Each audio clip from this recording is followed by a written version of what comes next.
मित्रों, आज जिन 5 राज्यों में चुनाव के नतीजे आए हैं उसने बड़ा राजनीतिक संदेश दिया। विशेषकर इंडिया गठबंधन के नेताओं के लिए यह बड़ा झटका है। हम आपको एक बार फिर से देश का राजनीतिक मानचित्र दिखाना चाहेंगे।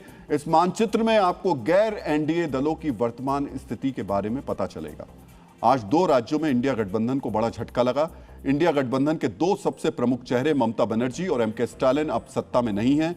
पूरब में ममता बनर्जी और दक्षिण में स्टालिन, ये दोनों ऐसे नेता हैं जो इंडिया अलायंस की रीढ़ माने जाते थे। लेकिन इस चुनाव में दोनों नेता खुद भी चुनाव हार गए। अब बंगाल और तमिलनाडु दोनों राज्यों से इंडिया अलायंस सत्ता से दूर हो गई। मित्रों, कांग्रेस के अलावा इंडिया अलायंस में शामिल कोई प्रमुख चेहरा अब सत्ता में नहीं है। ना यूपी में अखिलेश यादव, ना बिहार में तेजस्वी यादव, ना दिल्ली में अरविंद केजरीवाल, और अब बंगाल में ममता बनर्जी और तमिलनाडु में स्टालिन भी सत्ताहीन हो चुके हैं। इसलिए ये चुनावी नतीजे इंडिया अलायंस के लिए भी बड़ा झटका है। मित्रों, एक दौर था जब केंद्र की सत्ता का रास्ता क्षेत्रीय छत्रपों से होकर गुजरता था, लेकिन आज की तस्वीर कुछ और है। आज का दिन देश के राजनीतिक इतिहास में एक वाटरशेड मूवमेंट यानी निर्णायक मोड़ इसलिए भी है क्योंकि भारत के नक्शे से लेफ्ट यानी वामपंथ का राज पूरी तरीके से खत्म हो गया। कभी बंगाल, त्रिपुरा और केरल जैसे राज्यों में सरकार चलाने वाला लेफ्ट आज पावर के लिहाज से पॉलिटिकल आर्काइव बनकर रह गया है। वामपंथ का आखिरी किला माने जाने वाले केरल में कांग्रेस गठबंधन के हाथों हार सिर्फ हार नहीं है, बल्कि भारत में एक विचारधारा की पैकिंग है। आजाद भारत के इतिहास में यह पहली बार है जब हम लेफ्ट मुक्त भारत की तस्वीर देख रहे हैं। मित्रों, कहते हैं कि हर आदमी के अंदर एक लेफ्ट विचारधारा होती है। इसके बावजूद देश के इतिहास से 69 साल बाद लेफ्ट सरकार की औपचारिक रूप से विदाई क्यों हुई, यह भी आपको जानना चाहिए। मित्रों, वामपंथ सरकार से मुक्त भारत की सबसे बड़ी वजह यह कि उसने अपना सॉफ्टवेयर कभी अपडेट किया ही नहीं। आज भी वो 50-60 के दशक वाले वर्ग संघर्ष की विचारधारा के इर्द गिर्द राजनीति कर रहा है। अपने विचारों में उसने कोई परिवर्तन नहीं किया। देश की युवा आबादी स्टार्टअप, तकनीक और विकास की बात कर रही है, जबकि लेफ्ट आज भी सिर्फ पुराने आंदोलन और किताबी सिद्धांतों में उलझा रहा। इस वजह से युवाओं ने उन्हें अस्वीकार कर दिया। लेफ्ट की नीतियों में युवाओं को अपना भविष्य नजर नहीं आया। मित्रों, पिछले 1 दशक में भारत में राष्ट्रवाद का एक नया संचार हुआ है।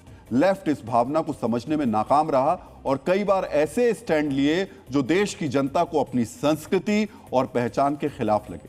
जनता से कनेक्ट करने वाले उनके जमीनी कार्यकर्ता ही टॉप लीडरशिप से अलग होते चले गए और उनके बीच संवाद खत्म होता चला गया। आज पूरे देश में एक भी राज्य ऐसा नहीं है जहां कम्युनिस्ट पार्टी की सरकार हो। ये सिर्फ सियासत का बदलाव नहीं है, ये सोच का बदलाव है। और आज का भारत ऐसी राजनीति चाहता है जो देश को आगे बढ़ाए। मित्रों, बंगाल के नतीजे आ गए हैं। जनता ने अपना निर्णय सुना दिया है, लेकिन इस चुनाव के दौरान एक दुखद पहलू भी सामने आया। जो चुनाव आयोग पूरे देश में चुनाव करवाता है, बंगाल चुनाव के दौरान उस पर बार बार हमले किए गए। मित्रों, लोकतंत्र में चुनाव आयोग की भूमिका अंपायर की होती है, लेकिन बंगाल में चुनाव आयोग को राजनीति में घसीटने की कोशिश की गई। उसे एक पक्ष बनाने का प्रयास किया गया। ऐसा लगा मानो टीएमसी चुनाव आयोग के खिलाफ ही चुनाव लड़ रही है। भारतीय लोकतंत्र में चुनाव आयोग को संविधान की आत्मा माना जाता है। यह स्वतंत्र, निष्पक्ष और पारदर्शी चुनाव सुनिश्चित करके जनता की इच्छा को सर्वोच्च बनाता है। लेकिन बंगाल में चुनाव आयोग के खिलाफ जिस तरह का माहौल बनाया गया, वो लोकतंत्र को कमजोर करने वाला है। मित्रों, न सिर्फ चुनाव आयोग को निशाना बनाया गया, बल्कि मुख्य चुनाव आयुक्त ज्ञानेश कुमार को भी व्यक्तिगत रूप से बदनाम करने की पूरी कोशिश की गई। एसआईआर के ऐलान से लेकर नतीजों के ऐलान तक बार बार चुनाव आयोग को कटघरे में खड़ा किया गया। मित्रों, मुख्यमंत्री ममता बनर्जी से लेकर टीएमसी के छोटे बड़े सभी नेताओं ने चुनाव आयोग और मुख्य चुनाव आयुक्त पर हमले किए, उन पर सवाल उठाए। एसआईआर रोकने की मांग से लेकर चुनाव आयोग के दफ्तर तक में हंगामा खड़ा किया।